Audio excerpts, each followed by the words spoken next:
Given the market's breathtaking rise over the last couple of months, the question we are most often confronted by is whether valuations are full up or can there be more upside? Well, I looked at some very interesting numbers and data points from Motilal Oswal to try and map exactly that. Let's start with market cap to GDP. We are at 104% right now. This is FY22 forward earning estimates. And these are, of course, Motilal Oswal's estimates.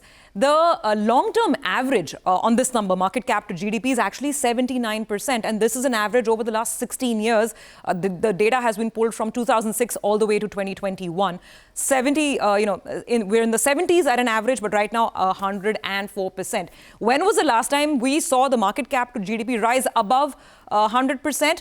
FY08, and we remember the kind of market that we were in back then.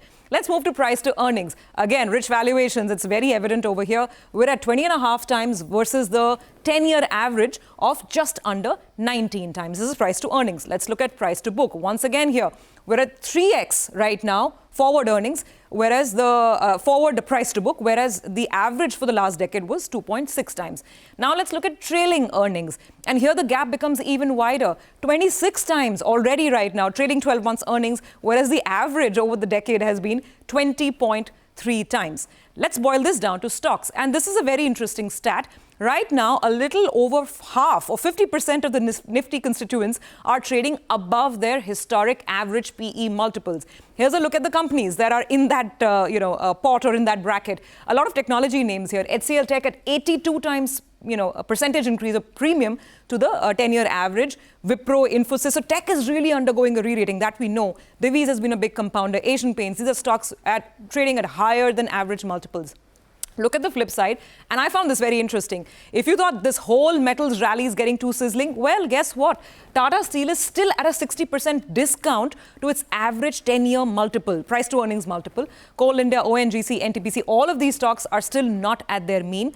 ITC, of course, is also one such consumer name in that list. Sectors now. Again, sectors that are trading at a premium to their 10-year average multiples, consumer durables, infra, retail, technology we've already discussed. We've seen the whole re-rating over here. And consumer ex-ITC always has been trading at a premium. Let's now talk about financials. What do we learn over here?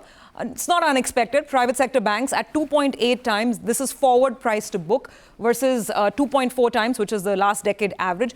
PSU banks are trading at mean. They're pretty much at similar valuations seen at the 10-year average level. NBFC is richly valued, 3.2 times versus the average of about 2.6. So where does this leave us? With one silver lining, that while market valuations are obviously becoming punchy, the ROE at a Nifty level is improving. We're almost at 15% ROE. The average over the decade has been 13.8%. Some interesting data to talk about that big question on valuations.